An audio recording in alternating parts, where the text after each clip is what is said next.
பட்டணத்தில் படிச்ச பொண்ணு பாடங்களை முடிச்ச கண்ணு காதல் என்னும் பாடம் ஒண்ணு கத்து தாடி பக்கத்தில் நின்னு காதல் என்றும் படிப்பதில்ல கத்து தந்து தெரிவதில்ல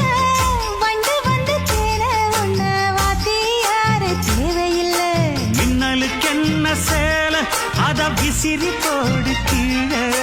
மாமனின் சொத்துக்களை பத்திரமா வைப்பது எங்கடமை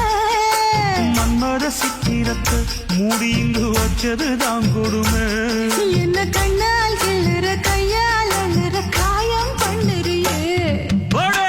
வண்டியில மாமன் பொண்ணு ஓட்டுறவன் செல்ல கண்ணு எங்க விட்டு ராணி வாரா எல்லாம் வந்து பார்த்துக்குங்க